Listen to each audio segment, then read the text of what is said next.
What do you say to those viewers that don't pursue their dreams and are locked in their careers because they are too afraid to take risks and pursue something meaningful? Well, the first thing I would say is, well, you should be afraid of taking risks and pursuing something meaningful. But you should be more afraid of staying where you are if it's making you miserable. It's like the first thing you want to do is dispense with the idea that you get to have any permanent security outside of your ability to contend and adapt. It's the same issue with children. It's like you're paying a price by sitting there being miserable. And you might say, well, the devil I know is better than the one I don't. It's like, don't be so sure of that. The clock is ticking. Yeah, and if you're miserable in your job now and you change nothing, in 5 years you'll be much more miserable and you'll be a lot older. But isn't it a luxury to pursue what is meaningful? Our viewers have mortgages, they have children, they have payments and loans. It's a luxury to pursue because we lack the resources. Well, I don't remember now, I'm not talking about what makes you happy. It's a luxury to pursue what makes you happy. It's a moral obligation to pursue what you find meaningful. And that doesn't mean it's easy. It might require sacrifice. If you need to change your job too, let's say you have a family and children and a mortgage, you have responsibilities. You've already picked up those responsibilities. You don't just get to walk away scot-free and say, well, I don't like my job, I quit. That's no strategy. But what you might have to do is you think, well, this job is killing my soul. All right, so what do I have to do about that? Well, I have to look for another job. Well, no one wants to hire me. It's like, okay, maybe you need to educate yourself more. Maybe you need to update your curriculum vitae, your resume. Maybe you need to overcome your fear of being interviewed.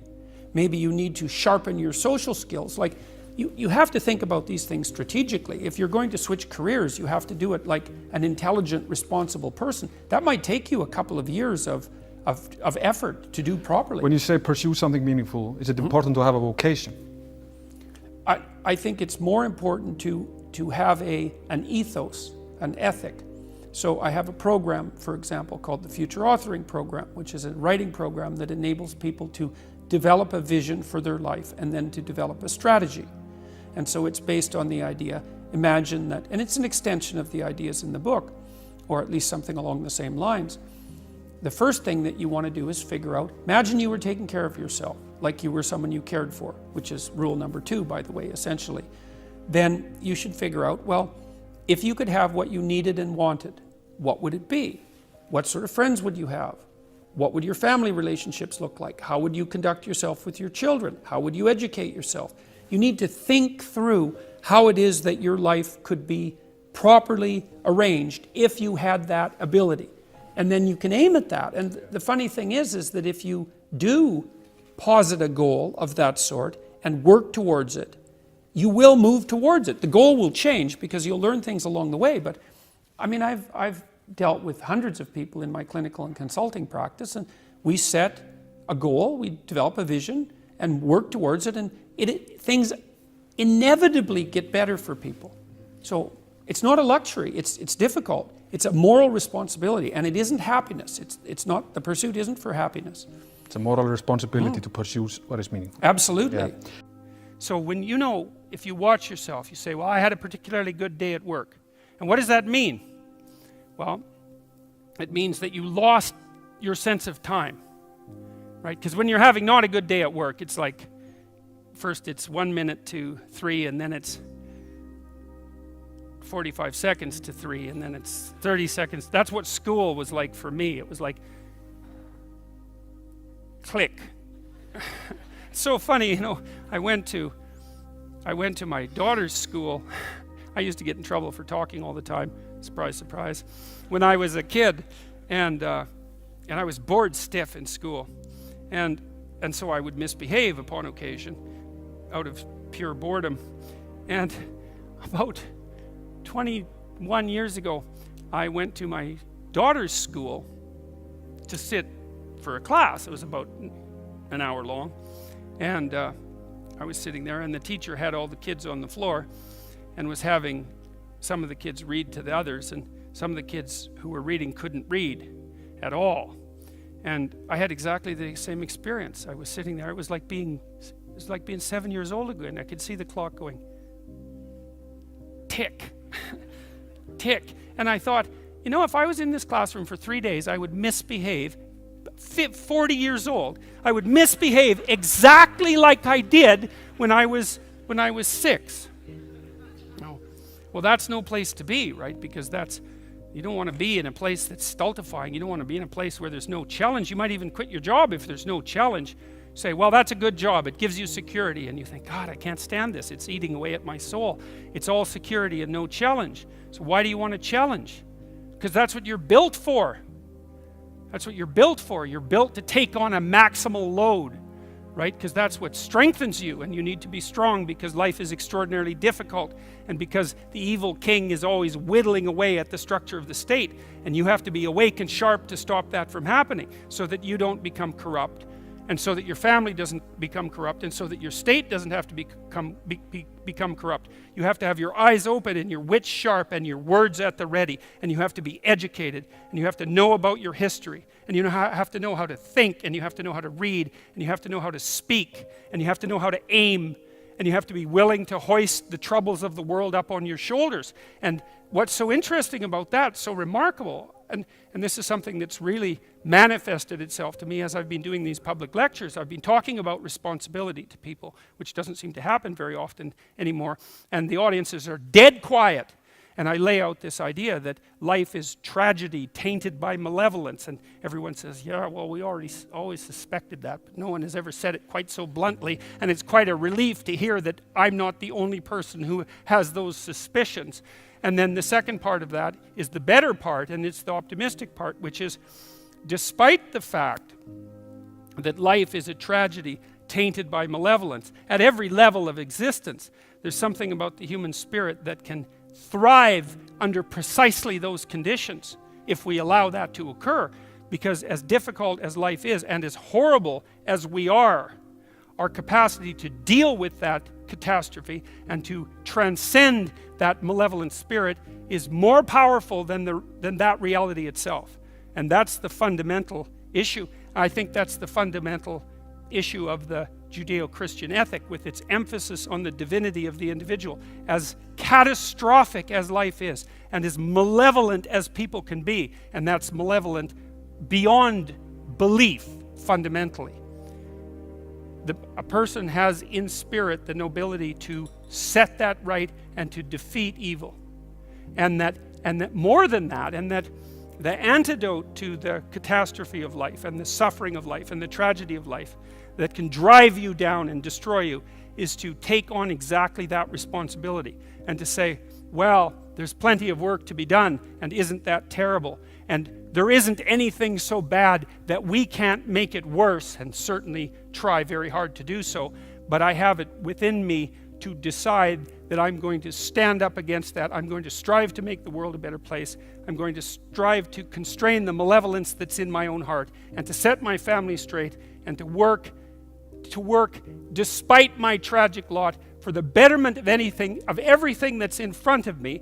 And the consequence of that, the immediate consequence of that, is that when you make the decision to take on all of that voluntarily, which is to stand up straight, by the way, with your shoulders back, to take on all that on voluntarily, as soon as you make that decision, then all the catastrophe justifies itself in the nobility of your striving.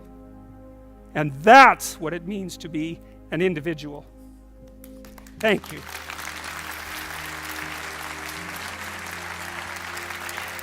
When I was 25 or so, I probably weighed about 138 pounds. I smoked like a pack of cigarettes a day.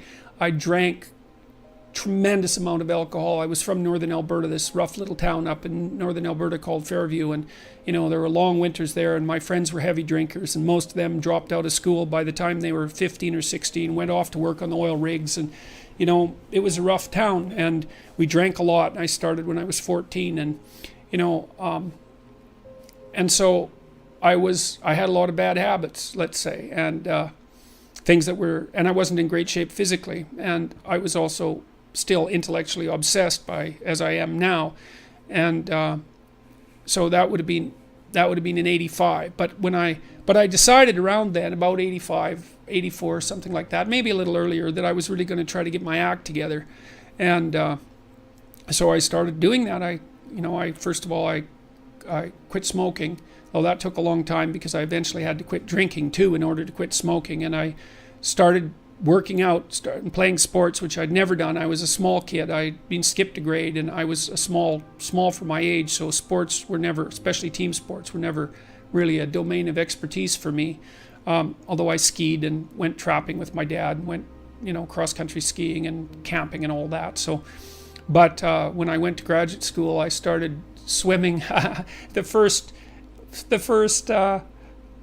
physical exercise routine I did, I enrolled in a swimsercise course, I think it was called. So it was me and this like really overweight kid, and like these 60-year-old women and men, they could out exercise me like mad. It was really embarrassing. Me and the overweight kid, we'd be just panting ourselves 3/4 to death at the end of the bloody workout, and these 60-year-old women who weren't in great shape were like, chatting away as if nothing was going on at all in the pool. So that was quite embarrassing, and as was going to the weight room, because when I started I could barely bench press 75 pounds, and people used to keep coming over and helping me, which was the last thing I bloody well wanted, but certainly needed. And I got to the point where I could bench press 225 pounds. I think that was the best I did, and I gained about 30 pounds of muscle in a year and a half. So that was a good thing. So like I was kind of a wild man, and I'm a little bit manic in my temperament, and so I was kind of going every direction at the same time. So, and I don't regret that. I had a fine time when I was a kid, but I needed really to get disciplined, and I had to do it because I was working on these hard problems that that I've been discussing with all of you, and I've been working on them really obsessively since I was probably about 18, maybe even earlier than that, and got to the point around 25 when I was in graduate school trying to get my PhD, so doing all my research. Like I published 15 papers by the time I graduated with my PhD, which was by a fairly large measure the most papers that any graduate student at that time had ever published at McGill. I think that's right. It might have been twice as many, or maybe twice as many, maybe even 3 times as many. And at the same time I wrote Maps of Meaning, which was a terribly difficult thing to do, because I was writing about 3 hours a day doing that, and I couldn't do all that and continue with my misbehavior, my sort of my what would you say, my hedonistic my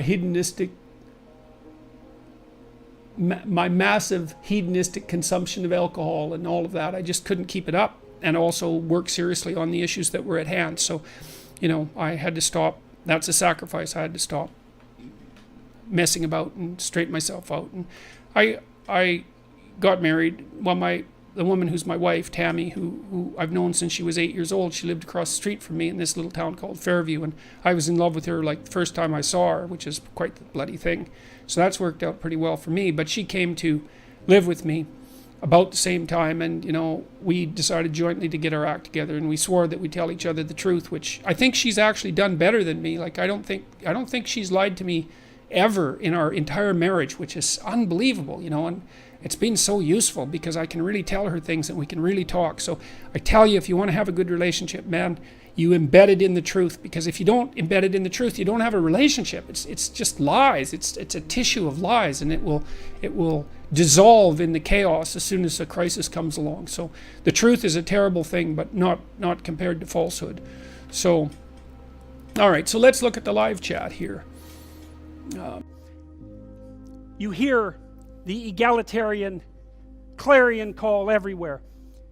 Everything should be equal. Everything should be equally distributed. We should strive for equity. It's like wrong, especially if you're a conservative. Wrong. What we want are just hierarchies of competence.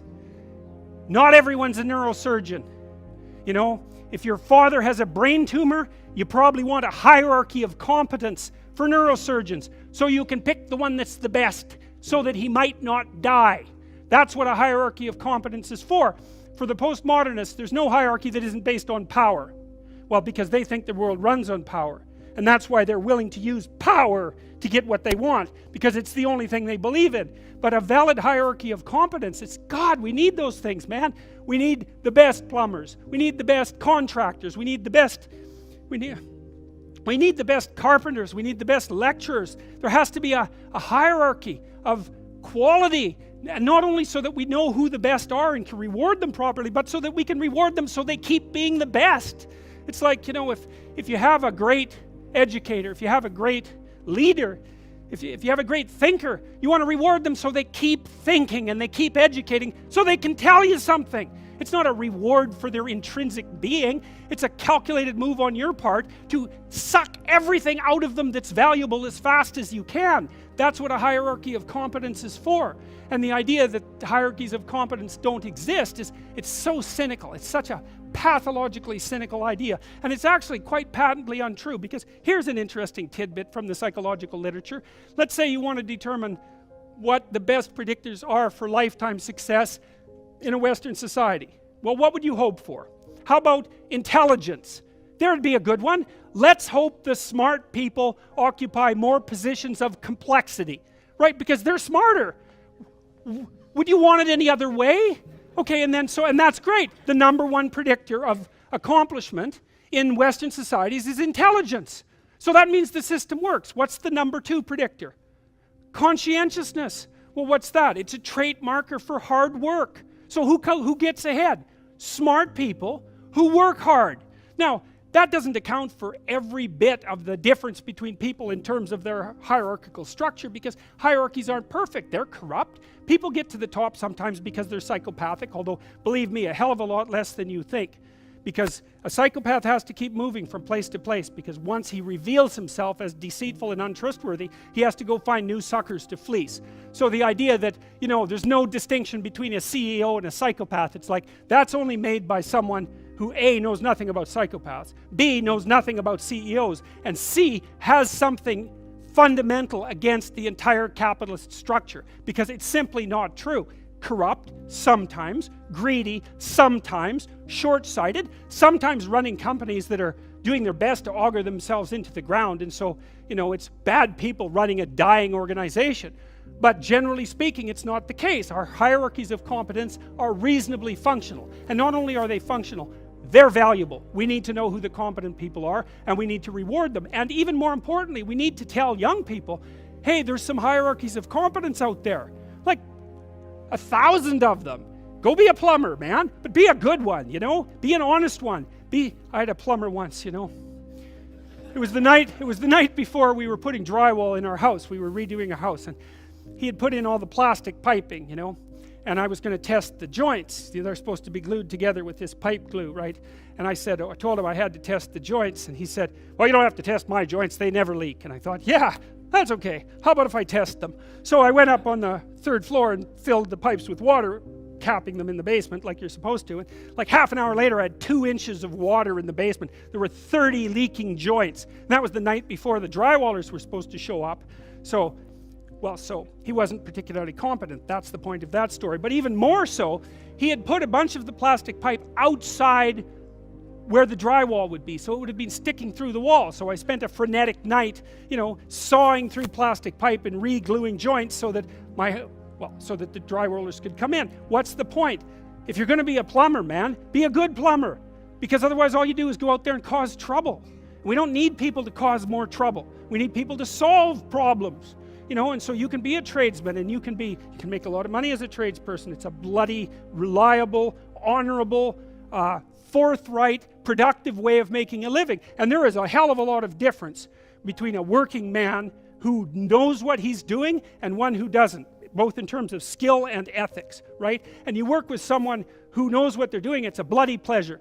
They tell you what they're going to do, they tell you how much it will cost, they go and do it, it works, and you pay them.